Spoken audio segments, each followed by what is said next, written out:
doing?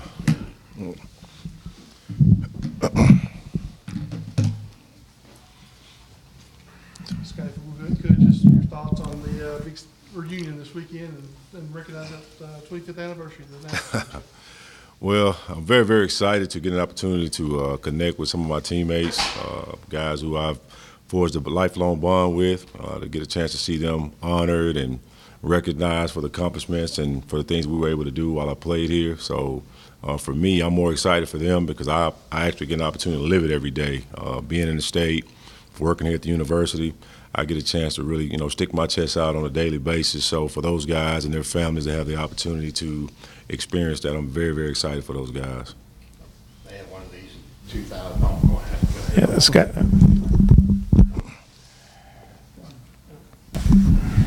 Scotty, how much are you able to stay in touch with the guys from that team? And if there's some guys you maybe haven't talked to in a while, who would those be, and how good will it be to catch up with those guys? Well, it's funny you mentioned that. I mean, I'm probably one of the only guys on that team that pretty much stays in consistent contact with all of them. I think Clint McDaniel and I are probably the only ones who haven't spoken maybe in the last couple of months, but I mean, I speak to Corliss pretty much weekly.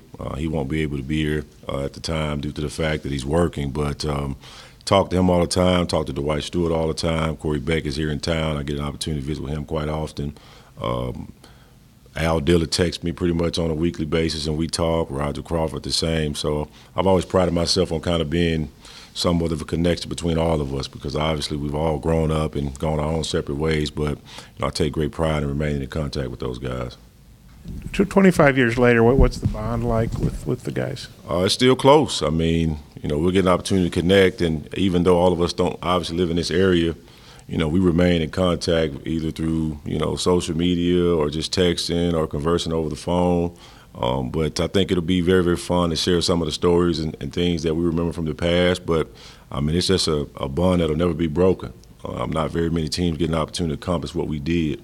And we take great pride in the fact that not only we did it, but we did it together. No one really expected us to accomplish that feat. If you go back and look at when I came in as a freshman and the opportunity that we had coming in behind Todd Day and those guys, I think we were preseason like 48th. And it's amazing now to hear the narrative change somewhat, and everybody says, oh, that class was loaded, those guys were loaded.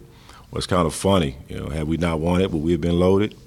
So I always go back and think about the things that Coach Richardson told us, guys always thinking that maybe this guy's not the greatest or that guy's not the greatest, but when you put a group together and they go together for one common goal and they fight together for it, what you can accomplish, and we were fortunate enough to do so. Back with that, I guess they had one in 2009, and I don't even think you're back on the staff yet. How different is it being an Arkansas assistant coach going through this reunion? Very different because I never really imagined that I'd be in this situation, much less when I was 18, 19 years old. But it's something I take great pride in. I mean, I walk around this state and anywhere else in the country with my chest poked out, very proud of this program, what we are able to accomplish, and, I'm doing everything in my power to try to help us get back to that level. Scotty, what are you anticipating from the crowd, the atmosphere? I know it's a noon game, so it's kind of early, but do you think it'll be a really strong, big atmosphere? And if so, how could that help a team that's been struggling to win lately? Well, I think it'll be electric. I think people are going to come out and show up. I think there's a lot of fans that are very, very anxious to see some of their former guys. But I think also, if you think about it, even though we haven't come up with some of the wins we'd like to, this crowd support has still been there, in my opinion. I think the crowd has shown up, and hopefully they'll continue to show up. And I think that game will definitely be something that allow those guys to, get energized from. Being on the other side of it, how difficult, I mean, that's a great legacy, but how difficult it's been for future other teams since then to live up to it, and kind of having that standard set up, measured against? Well, I mean, I think it's definitely kind of like the elephant in the room. I think each and every individual that comes in here as a student athlete wants to have an opportunity to fight for that. And I think that these guys are doing a good job and as far as trying to get better. But I think obviously we got some work to do, and we're ready to roll our sleeves up and continue to get it done. Scotty, everybody talks about the iconic shot you made. When you saw Dwight Stewart bobble the ball, do you remember having a consciousness of what the shot clock was, or did you peek at it at some point, and how did that go about? Well, I actually peeked at it when Corey drove baseline. When he went baseline, I think there was like 8 or 9 seconds, and he was trying to go drive to score after he realized he couldn't get the basketball in the Corliss on the block. that opportunity to present itself. So he passed it out to Dwight, and I was kind of on the left block, so to speak, looking and seeing what Dwight was going to do. And the moment I saw Antonio Lane lose sight of me, I just flashed out to the wing and was able to catch the ball. I thought Dwight was going to shoot the basketball, and I tell people this each and every day. Had he not bobbled it and taken a shot, I think he would have made it. But fortunately for him, he was unselfish enough, and that's something that Coach Richardson always talked about, was guys giving up themselves. How many people would have panicked in that spot? I probably would have shot it anyway had I fumbled it, but he had the presence of mind to gather himself and pass the basketball, and fortunately for me, I was able to make the shot. Is it just kind of hard to believe it's been 25 years? Or how do you feel about that? It's very hard to believe. I mean, time flies. We all know that time doesn't wait for anyone. But 25 years, it's gone by extremely fast. I don't feel a day older, but that's actually, my kids get an opportunity to joke about it a little bit and try to make me feel somewhat a lot older than I am. But I look at it like this: anytime you can be recognized for something that's never been done, and you're able to actually be here living to experience it, it's something I take pride in. A lot of people get acknowledged when they're, gone and passed away. So I'm very, very fortunate. Yeah, something about Isaiah too. He's on the verge of breaking your school record. How much have you worked with Isaiah? How much do you think you've helped him? Just what have you thought about his season and the fact he's about to break your record? I think I've helped him a little. I mean, Isaiah was a great shooter when he came in. I mean, I don't think there's any doubt about that. I think what I've been able to try to help him with is getting the game to slow down for him, understanding when he's open, when he's not, taking contested threes versus open threes, never really feeling rushed, as opposed to knowing when you can set your man up, whether it's coming off of a screen, whether it's going and pick and roll in different situations. And him being as smart as he is, I'd like to think I probably just helped him a little bit, because I give a lot of credit to him. I mean, he's done a good job of coming in here and embracing what's been placed upon him. And, being a freshman, he reminds me a lot of myself in just terms of his body type. But I think he's done a great job of just embracing his role, and he continues to try to give it to us each and every night, and I think he's to be commended for it.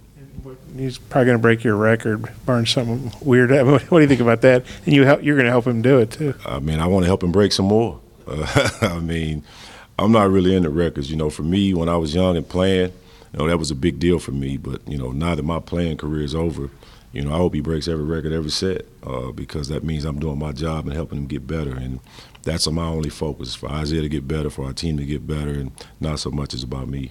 I know you get asked a lot about the three-point shot. Does it ever, against Duke, does it ever get old? And if you saw that Zion Williamson play the other day, are you glad? I mean, are you glad he wasn't the one trying to block that shot? Well, I probably would have got fouled if it would have been him. I probably just stood in there and just took the contact. But, I mean, I'm very proud of the fact that I was able to make the shot. But, being a competitor and having played this game for so many years after playing college and even playing in high school before, I made a lot of big shots in my career. Very proud of that one, but I'd like to think I made several more. So, I don't really walk around each and every day being that concerned about it. But, when you get recognized, you live in this area, people are going to bring it up, and I think it's something that it could be a lot worse. Have I missed it? If I missed it, people wouldn't have anything to talk about. So it doesn't really bother me. Sometimes as a competitor, you want people to think that you're more than just one shot. But it's something I've always prided myself on, being good at what I do, but also being versatile. I think I was a versatile player. Even though I get recognized for one shot, I think I'm a versatile person because I've been able to do so many things. So I don't really get caught up in it. I just try to enjoy it with the people who I had an effect on, and, listen to the stories that they tell me about where they were when it happened. All that stuff for me is exciting and good stuff. Anything else? Yeah, I guess aside from the shot in the national title game, do you have a favorite memory from the title run? My probably most favorite memory, which it wasn't my favorite at the time, was when I think we had a mix-up and shoot-around times before the game. And, normally you get 45 minutes to prepare. They only gave us like 3 or 4 because there was a mix-up. So when we arrived at the gym, we really didn't have an ample amount of time to shoot. But I just remember Coach Richardson just taking that and twisting it and making it become something that we use as somewhat fuel for the fire. We were already feeling like we were underestimated, not respected. So for us, it was just like another sign of a lack of respect. And for us to be able to come back from that, not having to shoot around, not being able to prepare properly against a team that was basically in their home state that I'm sure their times weren't mixed up, to be able to get the win I think that symbolizes it all for me.